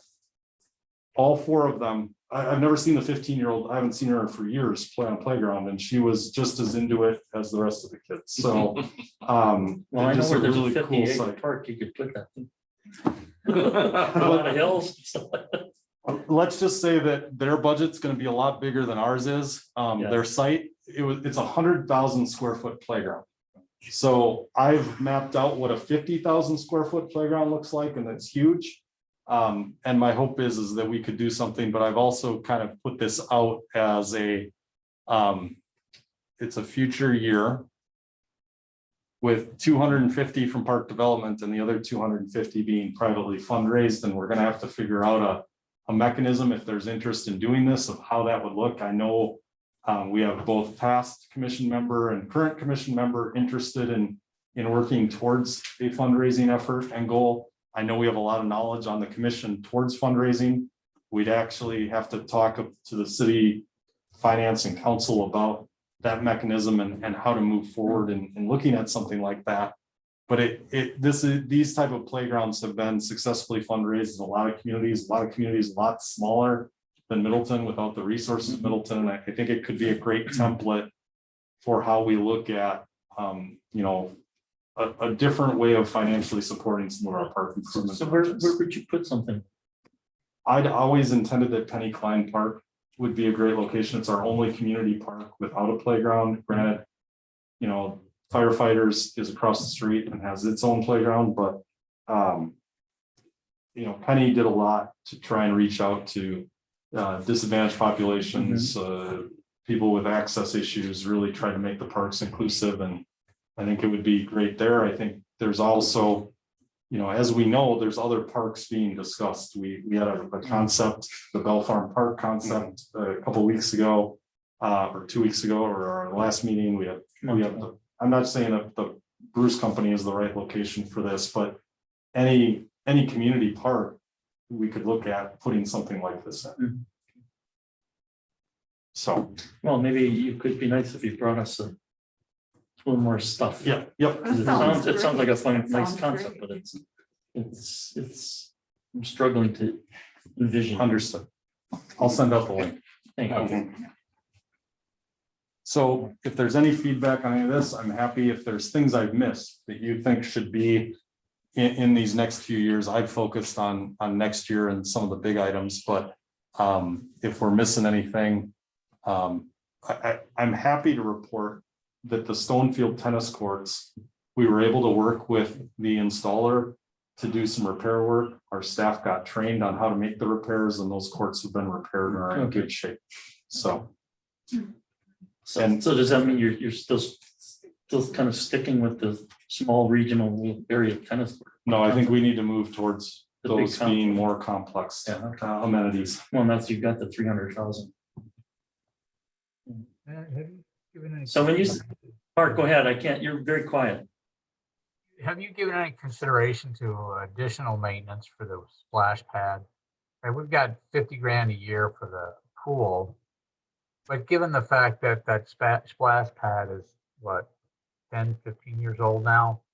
And given the maintenance that we've had to put over there, wouldn't it be prudent to put some money in there for that on an annual basis as well? So two questions, well, two comments to that, Mark. We did that this past year. We brought that project to kind of reinvigorate the splash pad, and it's been extremely well received. And it's put new life into the splash pad. Everything's working really well. We've replaced the controller. We're in a really good place with the splash pad right now. So my question to you is your suggestion to try and create a reserve fund for eventual bigger ticket items there, where we'd put away an amount each year to build up a fund for the eventual replacement of the splash pad? Or are you wanting to do more? Because I feel like we reinvested in the splash pad. I think we spent around $25,000 in the last year to repair that broken water line. We replaced the turtle with the water bobble, and we applied that new, or the slip resistant grip, which I'm sorry, it's helped, but you still got kids sliding and falling. You're always going to have that with running on cement. But I feel really good about where the splash pad is right now. So I guess, did that address your concern, or are you talking about like a reserve fund? No, I don't know that I want to do a reserve fund, but I was under the impression that there was more maintenance, high dollar maintenance than that needed to be done than what we completed with the funds we had from last fall. But if you're telling me that if everything's complete and you don't expect any other issues for several years, that's fine. I just was my recollection was that there was more that needed to be done. Yeah, I think, Mark, there initially was a concern, and then they looked at what was there and realized it was repairable for about 1/10 of the cost. But we're in a really good place there. Never mind. Fingers crossed, knock on wood. Yeah. Question about the aquatic center. That $50,000 that they get annually, is that going to the big repairs, like, for example, the water heater that's going to have to be replaced before next swimming season, and like the things that we've had to put out with the fire hose, essentially? Because a couple of years ago we were talking about possibly building a new pool for $5 million, and potentially recommending a referendum on that one. But a lot of band-aids have been put on the pool lately. We had the issue, the water heater's out all year. You had the control of the circuit breaker or whatever break right on the 4th of July, I think it was, where they just closed the pool down because the chemicals were all out of balance. So if I can, to address the pool, we strongly feel that the water heater being out and the fact that we put in variable frequency drives last off season, and the combination of the two has put all of our chemical, everything's working differently than it should, because we don't have the heater, and we've added those VFDs, which are energy saving, but everything's learning how to work together. To answer your question, we're confident that with the money we have this year in capital and the money coming next year in capital, that we can replace the water heater, we can do the needed slide repair, and we can repaint the pool base. But at that point, we're likely to exceed what's left in this year's budget, along with a majority of what we'll get in January for next year. So I think that, to answer your question, we're not prepared for the next oh no moment, but we don't know that there's going to be an oh no moment. No, but I thought there was as you're saying, there was an oh yes moment. The 25-year lifespan on that pool is past and gone, and that ultimately, you're talking about, separating the water systems between the pool. We've had 2 studies done. The first study told us that we probably need to be thinking about a new pool. Mm-hmm. And then as we were experiencing some challenges and some issues, the primary challenge and issue we went through is Badger Pool and Chemical used to start up and shut down our pool every year. And the guy that knew our pool retired due to a medical concern. And so no one else at their company really knew how to take care of our pool.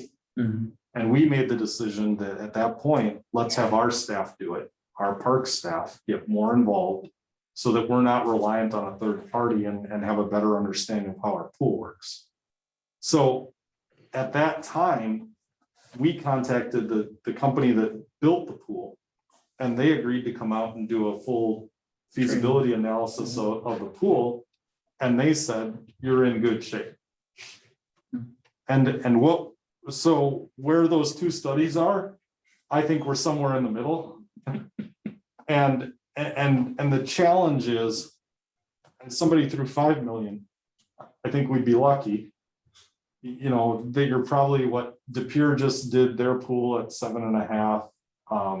You know, I think that the challenge is, and I think I've shared this story, Appleton's mayor proposed closing one of their really popular pools and putting a splash pad in. And I've never seen the Appleton community come out so against something. And they ended up with a $10 million renovation of not only the pool, but the entire park. Smart move. And I think that as we start talking about what the next facility looks like, we'll have similar input and desire from the community in terms of what that facility is going to look like. I moved to shut down the pool right now. So I think we've got to have the pool on the horizon. One of my hopes is, and I think you're aware, the city is just starting the strategic planning process. Mhm. And my hope is that some of these big capital projects, like the pool's going to be, whenever it happens, whether that's in the 5-year or 10-year or beyond that, get kind of prioritized through this strategic planning process. I don't know that they're going to get to that level, but I've been, in the discussions I've been in, I've been kind of saying, we've got this big picture item down the road. So Well, I think I'm on that committee now, so I guess I'm also thinking like, you know, a couple of years ago, the committee was formed kind of like of people of interest. And I think that once it kind of got the, oh, wait, actually, maybe we don't need a new pool, kind of dissolved. And but since then, you know, last year, if I remember correctly, we had a couple of issues where it was almost not able to open on time. I think there's a couple other days where it's, you know, something catastrophic almost went wrong, you know, and we're kind of running up against this every single year where, you know, you can't predict what's going to go wrong and inevitably something has gone wrong. And, you know, not necessarily like, hey, we need a new pool like right now, but is that $50,000 enough? I mean, maybe two comments. One is of course, you can't predict what's going to go wrong, so you can't kill yourself planning for it because you can't. Second, I think that, at least in my sense, when we talked about the $5 million, I think that this was something way beyond any purview of what we can and would and could do. And so for us to even perhaps, you know, put ourselves in position of trying to take an overt responsibility for a bigger city issue is damn, it's hard. I don't think we should take what resources we have, which are really stretched, and plan for something that's ultimately we couldn't begin to cover anymore. But knowing the situation that we're in heading into this next year, I'm going to adjust the 2022 amount to 100,000, knowing that it can't hurt to ask, and that if we do get reduced to 50, we'll live with it. But this may be the year where we want to ask for a little bit more. Sorry, Jim, you were going to say. Well, just is 50,000 enough to take? Well, I don't know. So he just said he's going to ask. He's going to change it to 100,000. All right. Any other comments or questions? This is your chance again. Again, I'll have this again at the next meeting. But wanted to start the discussion. All right. Thank you. So we need no action on this. You're just presenting data. All right. Need new business. Okay, I would entertain a motion to be adjourned and go home, wherever you're gonna go on. That's adjourned. Move, second? Second. Discussion? All in favor of adjourning, say aye. Aye. But unanimous. Thank you all very much.